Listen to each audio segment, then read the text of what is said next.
8, 28 al 34. Cuando llegó a la otra orilla, a la tierra de los Gadarenos, vinieron a su encuentro dos endemoniados que salían de los sepulcros, feroces en gran manera, tanto que nadie podía pasar por aquel camino. Y clamaron diciendo: ¿Qué tienes con nosotros, Jesús, Hijo de Dios? ¿Has venido acá para atormentarnos antes de tiempo? Estaba paciendo lejos de ellos un hato de muchos cerdos. Y los demonios le rogaron diciendo: si nos echas fuera, permítenos ir a aquel hato de cerdos. Y él les dijo: id. Ellos salieron y se fueron a aquel hato de cerdos. Y aquí todo el hato de cerdos se precipitó en el mar por un despeñadero y perecieron en las aguas.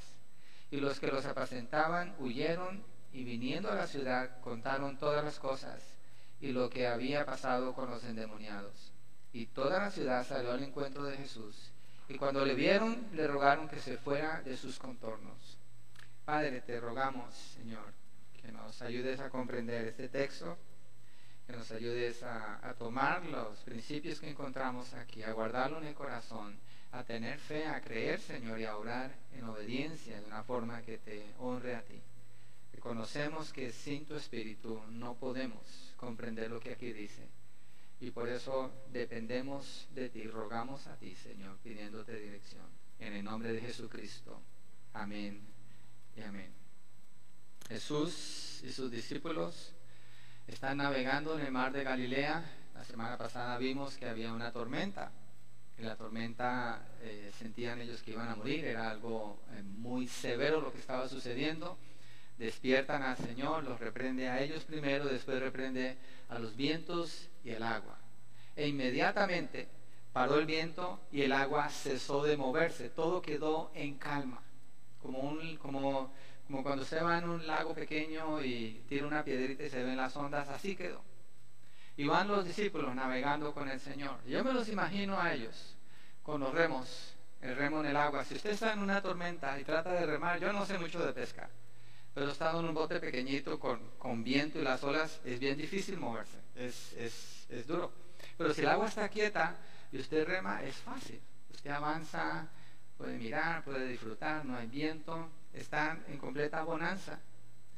Y han visto y se han preguntado: ¿quién es este hombre? El que reprende a los vientos y al mar y aún le obedecen. Así que van remando y llegan al otro lado del mar de Galilea, a la región de los Gadarenos, ¿sí? Y allí los endemoniados que se van a encontrar responden a la pregunta de los discípulos: ¿quién es este hombre? Bien interesante lo que está sucediendo aquí. Y quiero, antes de entrar en el tema, hablar un poquito de los endemoniados y de los demonios. La razón es esta: en la sociedad, en el ambiente en que vivimos hoy en día, el hombre pasa por alto la realidad espiritual y quiere medir todo con la psicología, con la ciencia, con la tecnología. Quiere encontrar una explicación para todo, pero hay cosas que no son materiales, son espirituales, y el hombre jamás va a encontrar una explicación lógica a esas cosas. Es un asunto de creer a lo que Dios presenta en las Escrituras. Ser poseídos por demonios apenas se menciona en el Antiguo Testamento, es raro, y muy poco después de los evangelios. Lo que la Biblia nos deja saber de los demonios está contenido básicamente en los evangelios, donde más se habla de eso. El tiempo en que prevalece la mayor actividad demoníaca, si usted lee toda la Biblia, fue durante la primera venida del Señor Jesucristo, lo que muestra que hay una oposición satánica y demoníaca ante la presencia del Señor. Y es bien interesante que si usted sigue leyendo la Biblia, en Apocalipsis es cuando se incrementa de una manera muy notable la manifestación demoníaca aquí en la tierra. ¿Por qué? Porque el Señor Jesucristo va a regresar. Igualmente se nota aquí en los evangelios. En el Antiguo Testamento, Salmo 106, versos 37 al 38, menciona los demonios. Vamos allí, vamos a leer algunas escrituras para informarnos un poquito de qué dice la Biblia de los demonios, y después entramos al tema de cómo el Señor libera a estos hombres. Salmo 106, versos 37 y 38, dice así: sacrifican sus hijos y sus hijas a los demonios. Y derramaron la sangre inocente, la sangre de sus hijos y de sus hijas, que ofrecieron en sacrificio a los ídolos de Canaán, y la tierra fue contaminada con sangre. ¿Hay actividad demoníaca? Sí la hay. ¿El hombre le llama demonios? No. En este caso le llaman dioses. O hay religiones donde le llaman santos o le llaman de otros nombres, y a ellos sacrifican. Todo lo que se hace en adoración, que no es exclusivamente para Dios, en el nombre del Señor Jesucristo, se sacrifica a los demonios. No importa qué tan buena gente sea una persona, no importa qué tan sincera sea esa persona en sus tradiciones y en sus creencias, al que está adorando es al diablo y a los demonios. Y Pablo lo afirma más adelante refiriéndose a este texto también. Levítico no vamos ahí, pero 17:7 el Señor les prohíbe que hagan esto. Deuteronomio 32:17 también, y obviamente aquí Salmos se refiere a eso. Pablo se refiere a los sacrificados, los ídolos, como dirigido a demonios en 1 Corintios 10, versos 19 al 21. 1 Corintios 10, versos 19 hasta el 21. Dice: ¿qué digo pues? ¿Que el ídolo es algo? ¿O que sea algo lo que se sacrifica a los ídolos? Antes digo que lo que los gentiles sacrifican a los demonios, lo sacrifican y no a Dios. Y no quiero que vosotros os hagáis partícipes con los demonios. No podéis beber la copa del Señor y la copa de los demonios. No podéis participar de la mesa del Señor y de la mesa de los demonios. Es una realidad lo de los demonios. Lo que quiero presentar es una realidad lo de los demonios. No es un juego esto de los demonios. Del mundo espiritual es real, es tangible. El mundo quiere ignorarlo y la iglesia ha caído, yo no digo que esta iglesia, pero la iglesia en general ha caído como en un aletargamiento espiritual, pasando por algo la realidad de los demonios. Hay una lucha espiritual. En 1 Timoteo 4:1 habla de hombres que escuchan doctrinas de demonios. Vamos allí, 1 Timoteo 4:1. Pero si se fijan, la manera como es presentado por Pablo, está hablando de una acción de adoración, idolatría, es dado a los demonios. Ahora en 1 Timoteo 4:1, dentro de la iglesia, habla de hombres que escuchan doctrinas de demonios. Pero el Espíritu dice claramente que en los postreros tiempos algunos apostatarán de la fe, escuchando a espíritus engañadores y a doctrinas de demonios. Hoy cuando estaba enseñando la clase del Espíritu Santo, vimos una parte entre revelación o iluminación. La conclusión que nos da la Escritura es que no hay revelación. Nadie tiene revelación hoy en día. Y cuando alguien dice aquí el Señor dice, está trayendo aparentemente revelación. Y lo que dice el texto es que cuando alguien escucha eso, está escuchando espíritus engañadores y doctrinas de demonios. Y donde esto sucede es dentro de la iglesia del Señor. Muy interesante, ¿no? Pensamos que los demonios están allá cuando un satánico está haciendo sus sacrificios y todo eso. No es así, no se engañe. La habilidad del diablo es vestirse como ángel de luz para engañar a todos si es posible. Entonces, hay sacrificios a los demonios. Salmo 106, hoy en día se hacen muchos sacrificios a los demonios. ¿Quién lo hace? Muchas mujeres y hombres también, cuando matan a sus bebés, cuando están embarazadas. El texto que leí, Salmo 106, está hablando que a sus bebés no los abortaban, pero sus bebés vivos se los daban en sacrificio al dios Moloch, que es un demonio. Los quemaban vivos, sacrificándolos al dios Moloch, y así se satisfacían ellos. El aborto, eso es lo que hace: la mujer se satisface a sí mismo para aparentemente tener su libertad y seguir adelante, y sacrifican sus bebés a los demonios. ¿Cómo? Usan ácido para quemarlo dentro de ellas, los desmembran, o hacen el partial birth abortion, que penetran en la parte de abajo del cerebro del bebé, abren con unas tijeras, meten un vacuum y absorben su cerebro, le colapsan el cerebro. Eso es demoníaco y lo tenemos como legal en Estados Unidos, y pagamos usted y yo de los impuestos para mantener eso. lugares como donde promueven el aborto, Planned Parenthood es el mayor promotor del aborto. Así que no estamos lejos de lo que la Biblia nos presenta. La actividad demoníaca está sucediendo, está pasando. El encuentro que Jesús tiene con este endemoniado gadareno nos deja ver la realidad del mundo espiritual. Y no podemos ignorar eso, está sucediendo. ¿Cómo explicamos que una mujer haga eso? Si no es porque hay actividad demoníaca. Que está endemoniada, yo no estoy diciendo eso. Pero hay actividad demoníaca en el mundo espiritual. Pablo afirma en el libro de Efesios que Satanás es el príncipe de la potestad del aire y que todos los inconversos, sin excepción, no importa qué tan limpio o buena gente sea, les sirven a Satanás. Están sujetos a la voluntad de Satanás porque viven en sus pecados. El Espíritu Santo no está en ellos. En Apocalipsis 9, verso 20, mire lo que dice. Apocalipsis 9, antes de ir allí, acuérdese cuando estuvimos estudiando el libro de Apocalipsis. Apocalipsis nos deja ver la epítome o la cima, lo máximo que el ser humano llega. Apocalipsis presenta al hombre en su máximo humanismo, su máxima expresión. El mundo piensa que el hombre va a seguir avanzando. El mundo piensa que el hombre de ahora es más inteligente que el de antes, que ha avanzado más. Es al revés. Nosotros somos lo que sobra de la humanidad. Los hombres antes eran mucho más sabios, mucho más inteligentes, vivían mucho más tiempo. Si usted lee la Biblia se va a dar cuenta. Es al revés. Nada ha evolucionado, todo ha ido para abajo. La tierra nunca ha mejorado, está bajo maldición y está decayendo. Igual toda la creación, igual la humanidad.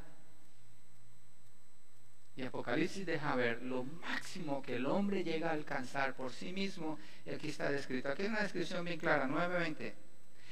Y los otros hombres que no fueron muertos con estas plagas, ni aun así se arrepintieron de las obras de sus manos, ni dejaron de adorar a los demonios y a las imágenes de oro, de plata, de bronce, de piedra, de madera, las cuales no pueden ver, ni oír, ni andar. Eso es lo más inteligente que el ser humano puede hacer. Toda la humanidad junta en su máxima expresión, aquí está. Se arrepienten y se doblan ante los demonios. Obviamente ellos proclaman ser sabios, dice Pablo en Romanos capítulo 1, verso 18 en adelante. Rechazan la verdad, la suprimen y en su propio razonamiento se pierden pensando que saben mucho, no saben nada. Van camino a la perdición. Adoran a los demonios por varias razones. Y una de esas razones es presentada en Apocalipsis 16:14. Apocalipsis 16:14.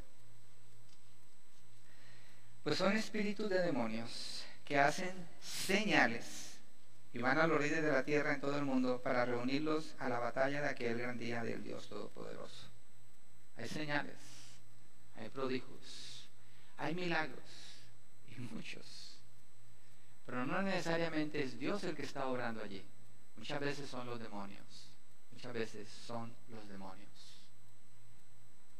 Lo único que es fijo, permanente y sólido es la palabra del Señor. Todo lo demás tiene que medirse a la luz de las Escrituras.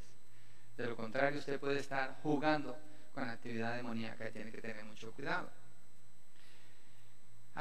No sé si les conté esto, a lo mejor sí, pero hace unos meses vinieron dos jóvenes, dos muchachas a la oficina. Estábamos Dick y yo y las atendimos a ellas.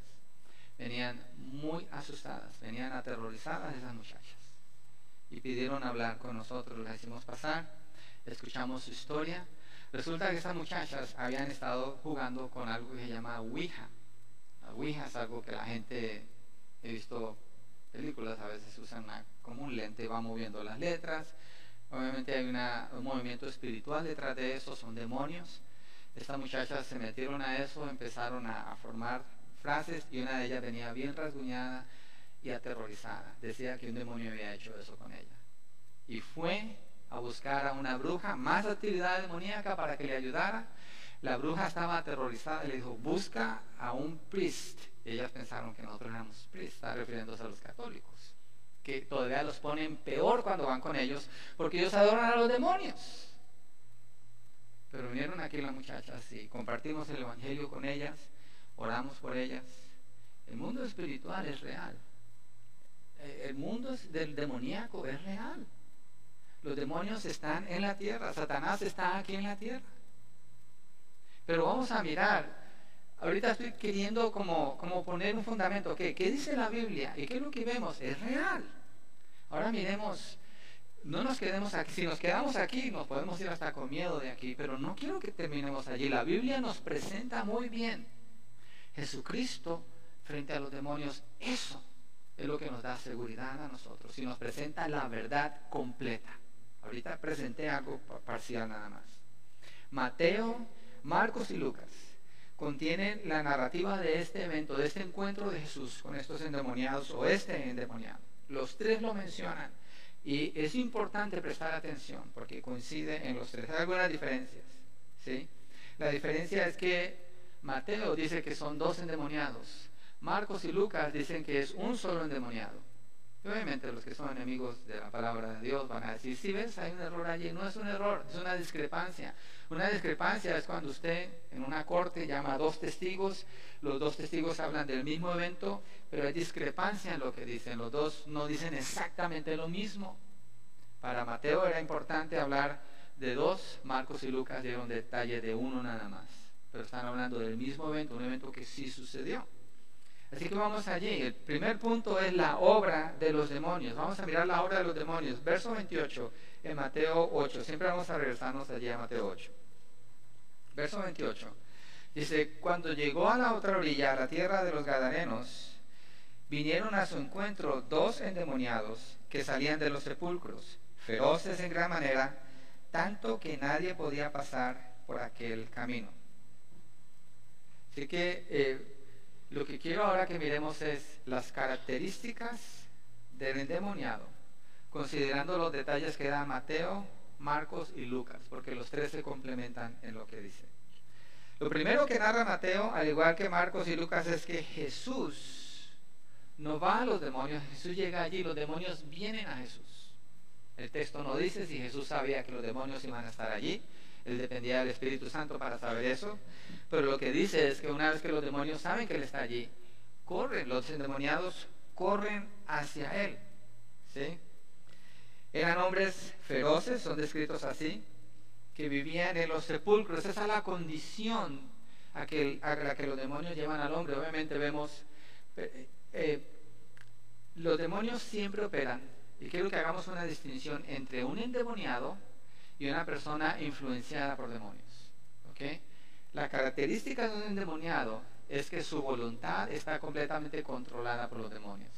La característica de una persona influenciada por demonios es que tiene libertad en su voluntad, cierta libertad, pero también se caracteriza por cosas extremas que hacen en su vida.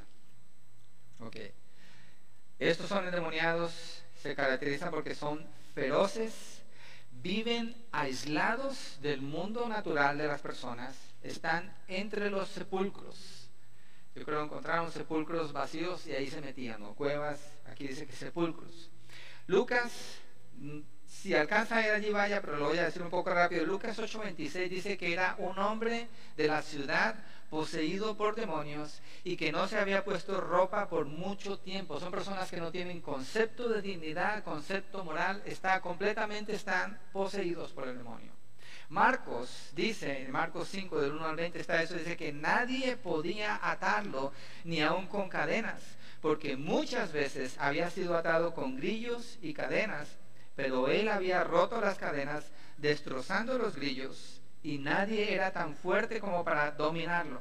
Siempre, noche y día, andaba entre los sepulcros y en los montes dando gritos e hiriéndose con piedras. Un endemoniado se nota cuando es un endemoniado. Hoy en día esto es raro, ¿ok? Hoy en día esto es raro. Si hubiera una persona endemoniada, usted sabe que esa persona lo es. Aquí están las características de un endemoniado. Hoy en día se exagera a veces con estas cosas. Pero ese hombre se hería, estaba desnudo, gritaba, era una persona, no tenía razonamiento, nada de lo que hacía, tenía una fuerza fuera de lo humano cuando rompía los grillos y las cadenas. Yo creo que está refiriéndose a metal. También Lucas dice que Jesús le preguntó al demonio, ¿cómo te llamas? Y respondió, Legión. Contestó, porque muchos demonios habían entrado en él. ¿Cómo es que puede haber más de un demonio en un espacio tan pequeño? Los espíritus no ocupan espacio, así que pueden haber todos los que quieran allí. Una legión equivale a más o menos 2000. Legión es un término usado para hablar de los soldados romanos, y equivalía a 2000 soldados romanos. Entonces, aparentemente eran 2000 demonios los que habían en este endemoniado, como dice Marcos y Lucas. Así que una persona endemoniada no es una persona común y corriente. Usted no puede hablar con un endemoniado, de acuerdo a lo que este texto dice. Cuando la persona está endemoniada, sucede un dominio total, una posesión completa del demonio. Y hace de ese cuerpo, de esa persona, su casa, y su objetivo es controlar la voluntad de la persona y manifestar a través de ese cuerpo su inmundicia, todo lo que hace. No debemos ignorar la realidad del mundo espiritual, hermanos. Pablo en Efesios 6 le ordena a los efesios: pónganse toda la armadura celestial. Y no les está diciendo específicamente de demonios, pero les está diciendo a una iglesia. Efesios es un libro precioso para leer. Pónganse toda la armadura celestial. ¿Por qué les habla Pablo así? Pablo le está hablando de la realidad y de todos los días. La iglesia está en guerra con el mundo y el mundo contra la iglesia. Satanás está en guerra contra la iglesia. Que hablamos de la paz con Dios, pero aparte de eso no la hay. Por eso es de cuidado que los creyentes se metan tanto a conocer lo que los mundanos saben, tanto de artistas, de esto, de canciones, de esto, y saben tanto. Digo yo, ¿por qué están pisando el terreno de las tinieblas? ¿Piensan que pueden jugar con eso y no va a haber consecuencias? Así es como Satanás obra. Un poquito aquí, un poquito allá. Al cabo no te estás metiendo del todo, no eres como esos mundanos, no. Tú nomás pusiste la punta del pie y es todo. Es todo lo que él necesita. Creo que os habla de la ilustración del hombre que vendió su casa. Y al que compró la casa le dijo: te vendo la casa, pero no el clavo que está en la pared, es mi clavo. Fue suficiente para que el otro viniera todas las veces: quiero ver mi clavo, hasta que lo sacó de la casa. Dele un clavo a Satanás. Dele uno nada más, todo lo que él necesita. Póngase a jugar con las cosas del mundo y verá que poco a poco, sin que usted se dé cuenta, se va a hundir. Cuando se da cuenta ya está lejos. No estoy diciendo que se va a quedar endemoniado, porque un hijo de Dios no puede estar endemoniado. Es una contradicción pensar eso cuando la Escritura afirma que el Espíritu Santo ha hecho del creyente su templo y su morada. Y Dios no comparte su templo con nadie, pero de afuera puede haber influencia. Así que es de cuidado. Pablo llama a los efesios y les dice: sobre todo, tomad, dentro de la descripción de la armadura celestial, el verso 16 del capítulo 6 dice: sobre todo, tomad el escudo de la fe, con que podáis apagar todos los dardos de fuego del maligno. ¿Cuándo? ¿Cuándo vive una persona creyente? ¿Todos los días? ¿Cuándo hay dardos de fuego del maligno? Todos los días. ¿Con qué se apagan los dardos de fuego del maligno? ¿Reprendiendo a Satanás? ¿Atando al diablo? Nunca dice eso. Dice: con el escudo de la fe. ¿Qué es el escudo de la fe? Es vivir obedeciendo la palabra del Señor. Obviamente es un cristiano que conoce la Biblia, que la lee, que la escudriña, que puede decir versos de memoria, que usa la Escritura constantemente para cada situación de su vida. Ese es el escudo de la fe. Cuando para de usar las Escrituras y usa su razonamiento, no tiene el escudo de la fe, y los dardos de fuego de Satanás obviamente le van a pegar. Y va a pagar las consecuencias, de una manera o de otra. No quiero decir que deja de ser hijo de Dios por eso, pero va a sufrir. ¿Sí? Es una realidad del mundo espiritual. Volviendo a la narrativa de Mateo, dice que nadie podía pasar por aquel camino. Los endemoniados, el endemoniado era un peligro para todos los de esa región. Era gente peligrosa, porque esa es la característica de los demonios destructivas, son destructivos. Segundo, vamos a ver ahora la declaración de los demonios. Primer punto dentro del número 2 es: Jesús es el Hijo de Dios. Estoy tratando de ver si puedo ser un poco más ordenado con mis mensajes y poner puntos, y sus grupos normalmente no lo hago. Estoy esforzando un poquito. Verso 29 dice: y clamaron diciendo: ¿qué tienes con nosotros, Jesús, Hijo de Dios? ¿Has venido para atormentarnos antes de tiempo? Miren la declaración de estos demonios. ¿Qué tienes con nosotros? Jesús, Hijo de Dios. Inmediatamente lo reconocen. Santiago 2:19, y hoy lo leyó Jorge cuando abrimos el servicio, dice que los demonios creen en Dios y tiemblan. Los demonios conocen a Dios. Ellos no tienen problema en decir quién es el Hijo de Dios. Ellos lo conocen. ¿Por qué? Los demonios son ángeles caídos. ¿Dónde estaban estos ángeles? En el cielo. ¿Con quién estaban? Con Dios. ¿A quién le servían? A Dios. A Dios el Padre, a Dios el Hijo y a Dios el Espíritu. Cuando ven al Hijo, lo reconocen inmediatamente. Ellos han estado en la presencia de Dios. Pero por haberse revelado, fueron lanzados del cielo a la tierra junto con Satanás y vinieron a ser, en lugar de ángeles, ángeles caídos, o los conocemos como demonios. Inmediatamente conocen quién es Jesús. Estos espíritus son seres inteligentes dedicados al mal. Para lo único que sirven es para hacer mal, oponiéndose a Dios, oponiéndose a los hijos de Dios. Son emisarios de Satanás. Como dije, ángeles que se revelaron, saben muy bien quién es Jesucristo. Y ellos responden a la pregunta de los discípulos que leímos en el mensaje anterior. ¿Quién es este hombre? ¿Qué clase de hombre es este que aún los vientos y el mar le obedecen? Los demonios tienen fe y creen y tiemblan. No quiere decir que son salvos porque reconocen quién es el Señor Jesucristo. Él es el Hijo de Dios. Esta declaración hace a Jesús igual a Dios cuando ellos dicen tú eres el Hijo de Dios. Y es lo que ha estado demostrando Mateo, la declaración de estos demonios. Qué interesante la narrativa como la pone Mateo desde el principio, desde el primer capítulo.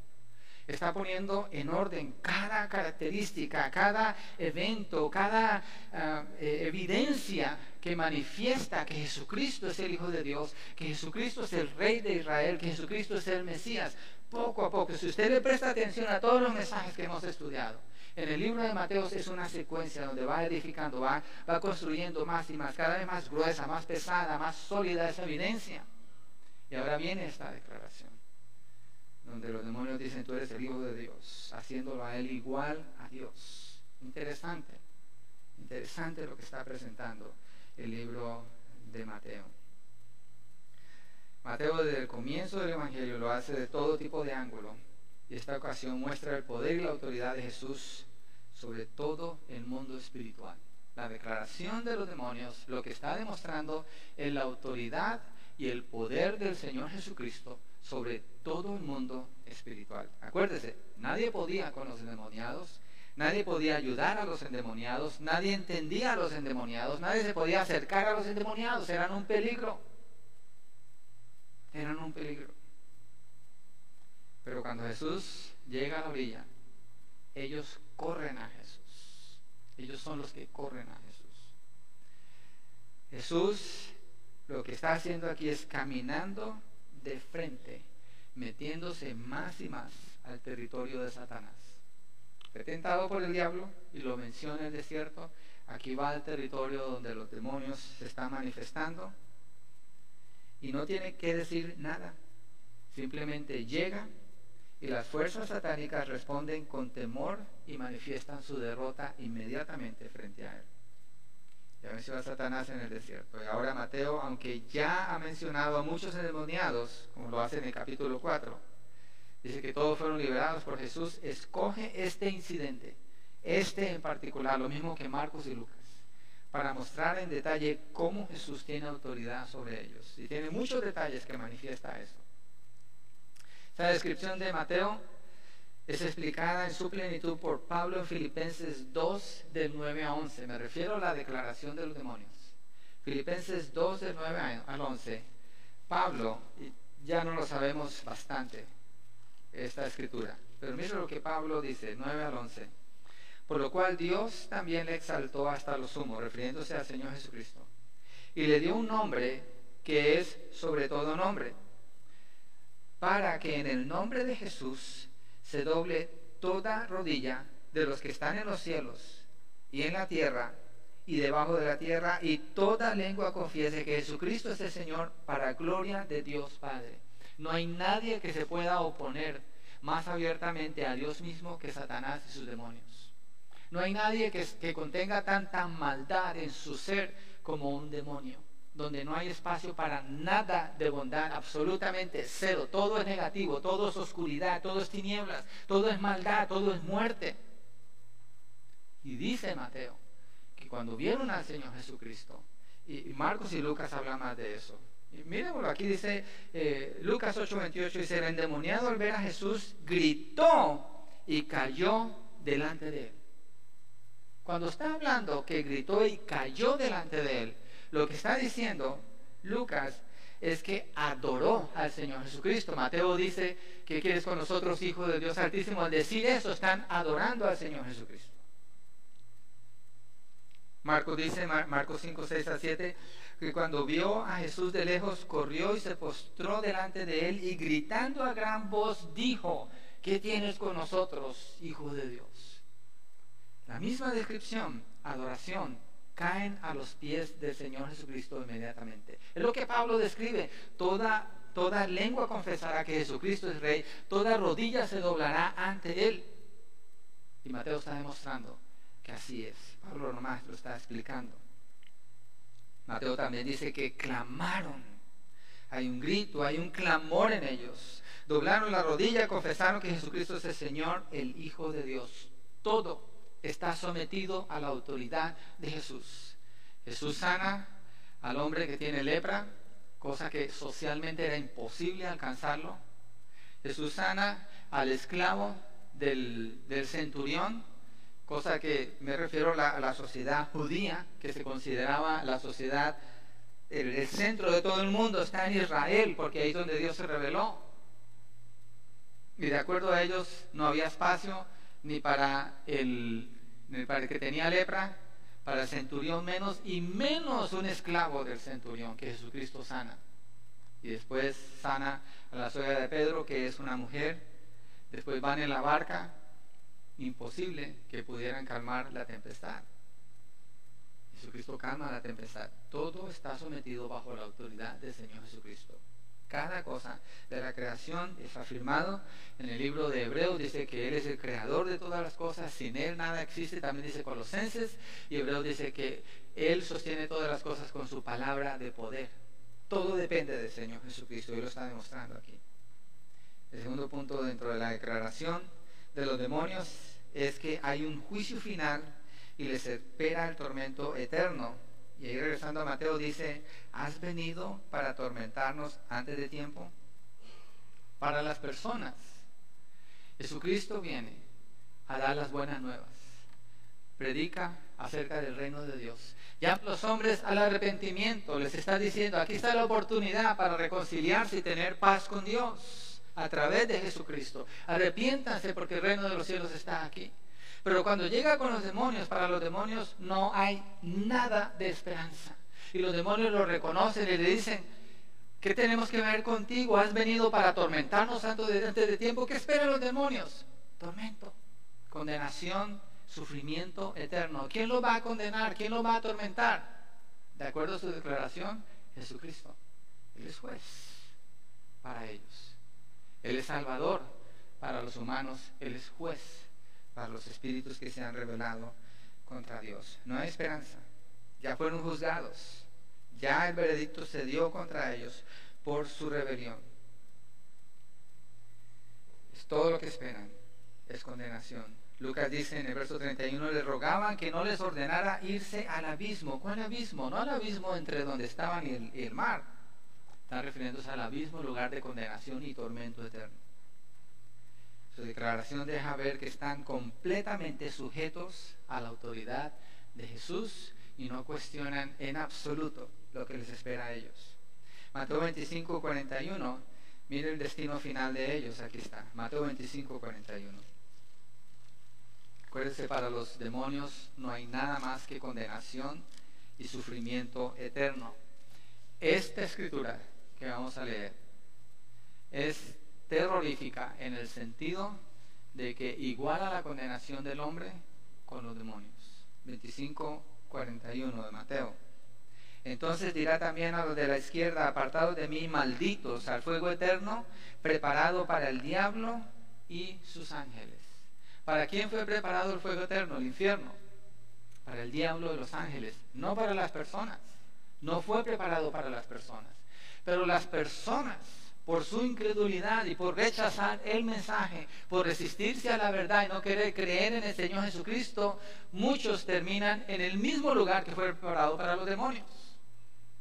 El Señor dice: apártense de mí, malditos, al fuego eterno preparado para el diablo y sus ángeles. Ahí donde van los que no creen en Cristo Jesús ni obedecen el Evangelio. Judas 6 dice que han sido guardados para el juicio del gran día, los demonios. Para eso es todo lo que les espera, el juicio. Es el tormento, como ellos mismos lo declaran. Frente a Jesús, estos demonios, esto es importante, acuérdense de la introducción que di. Esta es la verdad, nos está completando aquí. Frente a Jesús, los demonios son completamente indefensos, powerless, inútiles. Están en un callejón sin salida y su única opción es doblarse ante el Señor y adorarlo. Se sorprenden y se preguntan: ¿por qué está aquí? ¿Por qué Jesús está aquí? ¿Por qué el Hijo de Dios está aquí? No es el tiempo del juicio. Eso es lo que manifiesta la declaración de ellos. Tercero, vamos a ver la petición de los demonios. Verso 30, regresemos a Mateo 8. Estaba paciendo lejos de ellos un hato de muchos cerdos, y los demonios le rogaron diciendo: si nos echas fuera, permítenos ir a aquel hato de cerdos. Él les dijo: id. Y ellos salieron y se fueron a aquel hato de cerdos, y aquí todo el hato de cerdos se precipitó en el mar por un despeñadero y perecieron en las aguas. Los demonios saben que es inminente que Jesús los eche fuera de las personas y de la tierra al abismo. Ellos saben que eso es inminente. Así que piden que los mande a otro lugar que no sea ese. Saben que Jesucristo va a mostrar compasión y amor con estos hombres endemoniados. Ellos saben quién es el Señor Jesucristo. Saben que Él ama a la humanidad. Saben que Él vino para libertar a los cautivos. Ellos saben eso. Por eso suplican que les permita entrar a los cerdos. Eran los únicos cuerpos a su alcance, porque Jesús no los iba a meter en otra persona. En toda la historia seguimos viendo cómo los demonios no pueden hacer nada sin que el Señor se los permita. Están completamente sujetos a la autoridad y al poder del Señor Jesucristo, lo que nos deja ver este texto.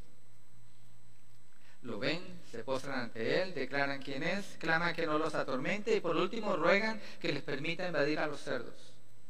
Todas las salidas están cerradas para Satanás y sus demonios. No tienen autoridad, aunque sí tienen poder y capacidad para seducir a los inconversos y afligirles. Y puede que algunos creyentes los puedan atormentar desde afuera. Jesús les permite salir a los demonios y que se vayan a los cerdos, que eran como unos 2000. Marcos da ese detalle, Marcos 5:13.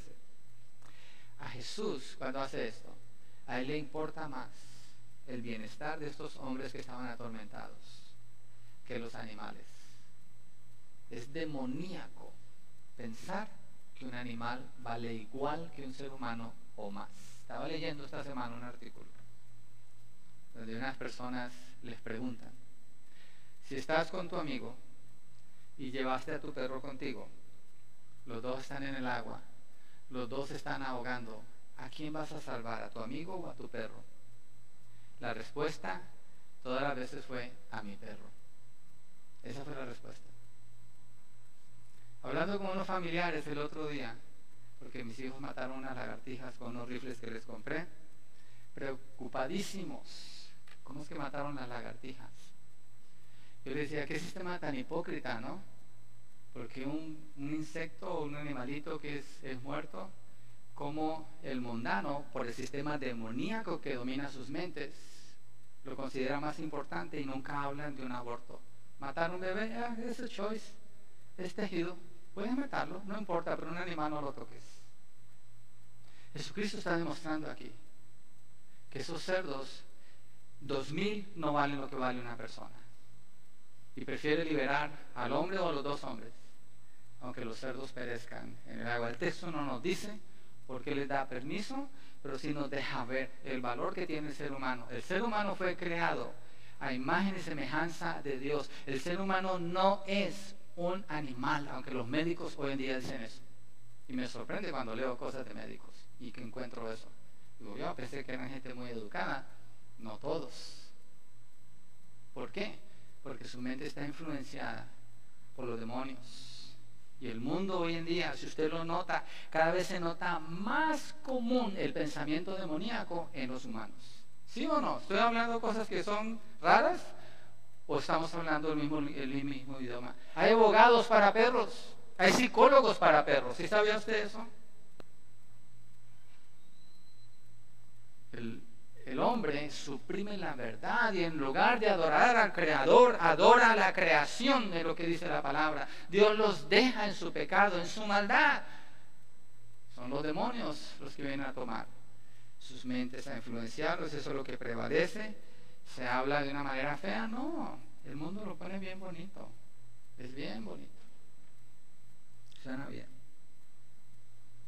Las personas son más importantes. Jesucristo aquí lo demuestra. Los animales son seres inferiores que están sujetos al dominio del hombre. El hombre recibió su nombre de Dios mismo y los animales recibieron su nombre del hombre y todavía siguen siendo nombrados. Los animales son un recurso para la humanidad y el hombre tiene la autoridad de parte de Dios para dominar sobre la tierra, pero por su pecado ha perdido el dominio. Pero el hombre puede hacer de los animales como él quiera. Obviamente da cuenta delante de Dios. No estoy promoviendo el maltrato o el abuso. No.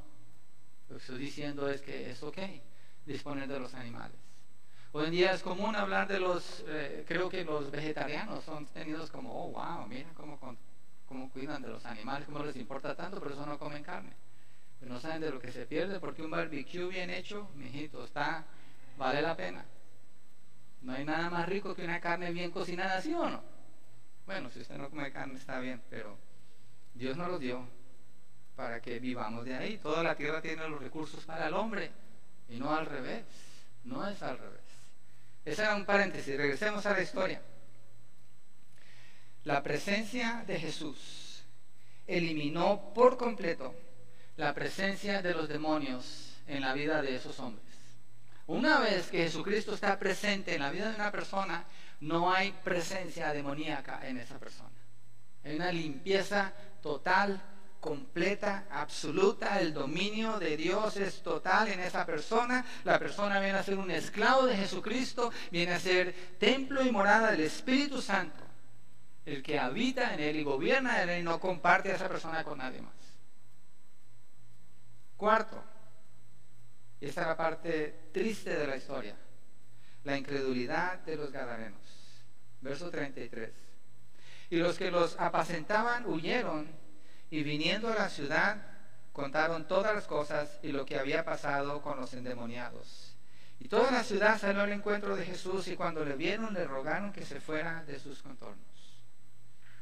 Los de la ciudad vienen a Jesús, pero no les interesa en lo más mínimo quién es Él o por qué hizo tal milagro. Los demonios se postraron ante Jesús al verlo, pero esta multitud solamente querían que se fuera de su lugar. La dureza del corazón del hombre.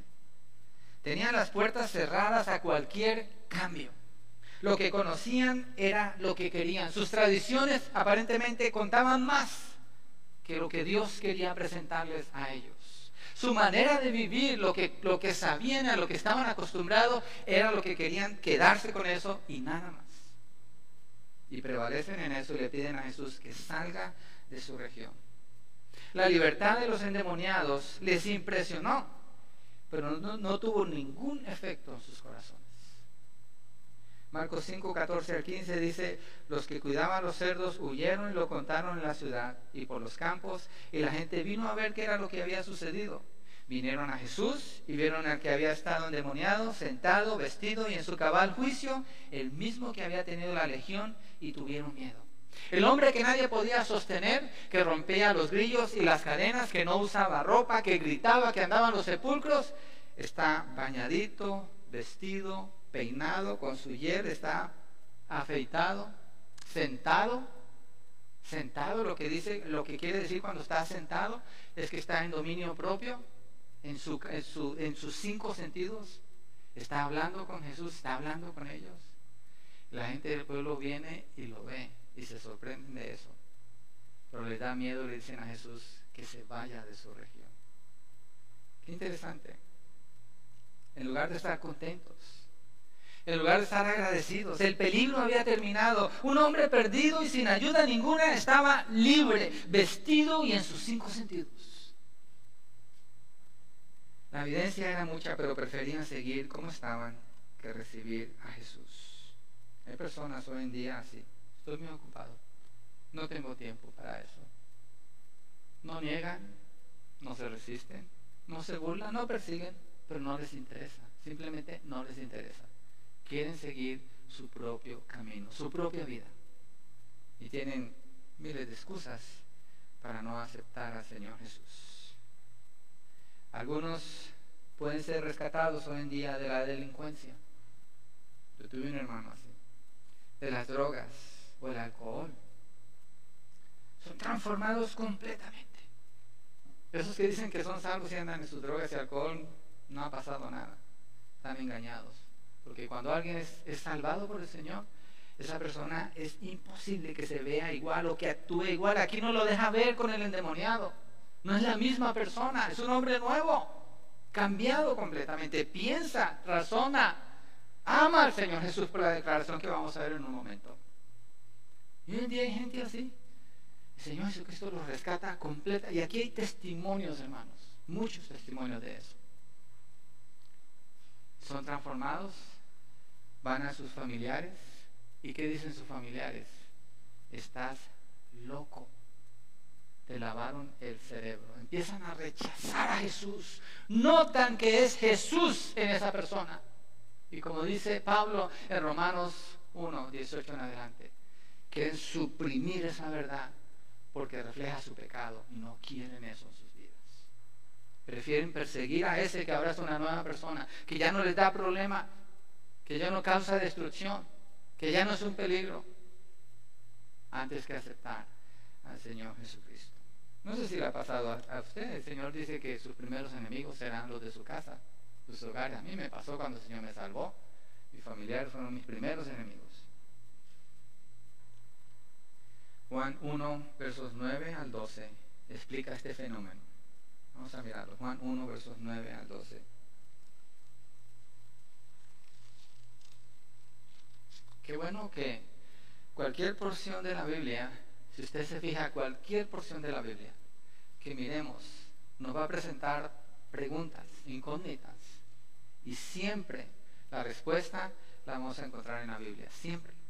No fuera de la Biblia. Siempre es en la Biblia. Juan 1, 9 al 12 dice: aquella luz verdadera que alumbra a todo hombre venía a este mundo.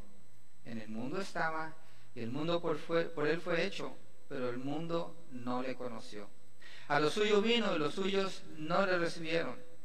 Mas a todos los que le recibieron, a los que creen en su nombre, les dio potestad de ser hechos hijos de Dios.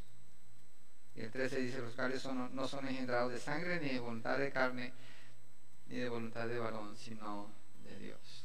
Él vino, lo rechazaron. Y mucha gente escucha de Jesús. Mucha gente escucha esta evidencia que estoy presentando acerca del Señor Jesús. Y dicen: no me interesa, yo estoy bien. Estoy muy ocupado ahora. Con mi tradición, creo que mi tradición la voy a seguir. No quiero cambiar. No quieren a Jesús. Ven el cambio en otros y los llaman locos. Los habitantes de la región de los Gadarenos no querían a Jesús. Fueron indiferentes, querían seguir igual como estaban. Pero hay un gran contraste con uno de los endemoniados, como lo deja saber Marcos 5, 18 al 20. Al entrar él en la barca, el que había estado endemoniado le rogaba que lo dejara ir con él. Este hombre estaba agradecido porque había recibido la libertad total. Nadie lo podía ayudar. Humanamente era imposible. Hay personas, usted sabe, hay personas que humanamente es imposible ayudarles. No se les puede alcanzar. Están fuera de nuestro alcance. pero no fuera del alcance del Señor Jesucristo. Para Cristo no hay distancia, no hay obstáculo, no hay barrera, no hay nada ni nadie que lo pueda detener cuando Él va a salvar, cuando Él va a sanar, cuando Él va a liberar a una persona. Yo creo que este mensaje nos está hablando que tengamos esa fe y ese agradecimiento con el Señor, esa confianza en Él. Le rogaba que lo dejara ir con Él, quería seguir a Jesús, pero Jesús no se lo permitió, sino que le dijo: vete a tu casa, a los tuyos, y cuéntales cuán grandes cosas el Señor ha hecho por ti y cómo tuvo misericordia de ti. Muchos usan este como el texto para hablar del primer misionero. Y él se fue y empezó a proclamar en Decápolis cuán grandes cosas Jesús había hecho por él, y todos se quedaban maravillados. Decápolis son 10 ciudades, Deca habla de 10. Un hombre agradecido, contento, y lleva su testimonio para decirles a las personas: esto es lo que Cristo hizo por mí. Empieza a hablar del Señor Jesucristo. Seguramente fue la forma que Dios usó para salvar a esas personas que lo rechazaron a Él. Seguramente, el texto no dice más. Jesús extiende su gracia sobre los que le piden que se vaya al enviar a este hombre, al exdemoniado, a que les predique el Evangelio. Ellos rechazan a Jesús, pero Jesús no los rechaza a ellos. Jesús les envía un misionero para que le hablen de Él, para que tengan la oportunidad, para que Él les testifique del amor, de la bondad y de la misericordia que Cristo mostró con Él, y puedan creer. Ese es el Señor Jesucristo. Usted puede confiar completamente en Jesús. De acuerdo a lo que hemos estado viendo, de acuerdo a lo que Mateo prueba y comprueba y presenta esta evidencia, no hay razón para no confiar en Jesús. No hay nada que esté fuera de la autoridad y el dominio del Señor Jesucristo. Satanás no puede mover un dedo si el Señor no lo autoriza. El creyente no tiene nada que temer, absolutamente nada que temer. Lo que hablé al principio, si lo hubiéramos dejado allí, el mundano tiene mucho que temer, porque está a manos de Satanás y del diablo, y aún así Dios opera para proteger a los que Él quiere salvar.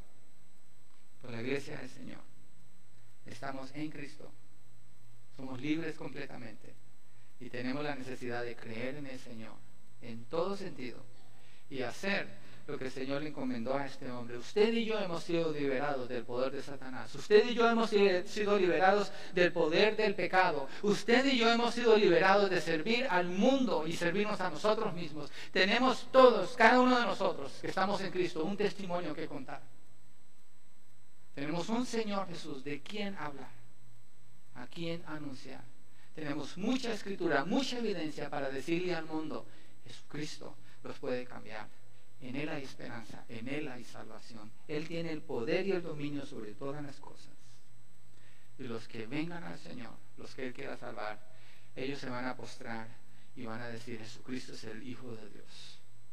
No hay área que el Señor no pueda tocar. No hay. Él es Dios. Vamos a orar. ¿Por qué no nos ponemos de pie y cerramos aquí este mensaje?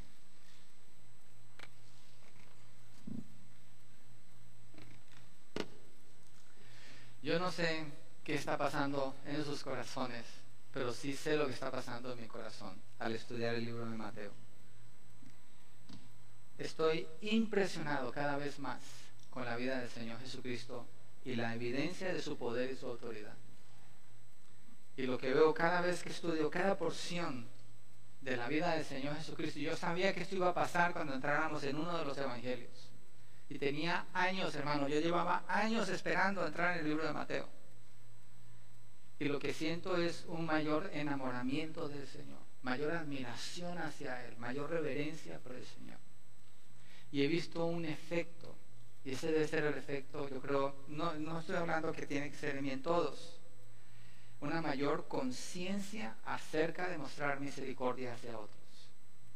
Mi capacidad de entender la misericordia se ha expandido mucho al mirar cómo Jesús trata al leproso, cómo trata al soldado romano que tal vez era un samaritano, al esclavo de él, al endemoniado que nadie podía ayudar. Jesús sí, Jesús sí. Nosotros representamos al Señor Jesús. No somos nosotros los que salvamos a nadie, pero Jesús Jesús a través de nosotros Él lo puede hacer. El Espíritu Santo está en nosotros.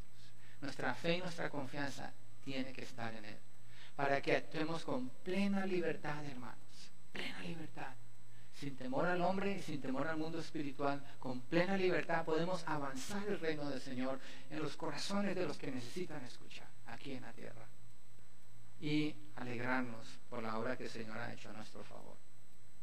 Y si usted no está en Cristo, usted necesita creer en Él. Usted no tiene esperanza fuera del Señor.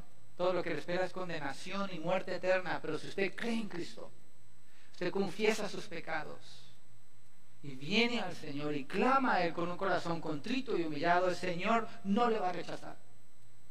Pero usted necesita creer. Si el Señor le da la fe, le está llamando, responda a Él en obediencia para que tenga vida eterna. Padre, gracias, Señor, por lo que nos permites conocer en tu palabra. Gracias porque el centro eres tú siempre, Señor, y como tú manifiestas tu poder, tu autoridad. Tú eres Dios. Tú nos estás dejando ver a través del libro de Mateo tu poderío, Señor, tu dominio, lo maravilloso. You are awesome. No hay nadie como tú, Señor. Tú eres maravilloso, Señor.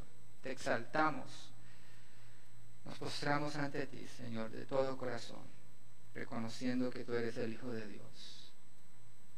Y pedimos, Señor, que nos ayudes a seguir creyendo, a seguir creciendo en esa pasión, ese amor por ti, como tú lo has mostrado por nosotros.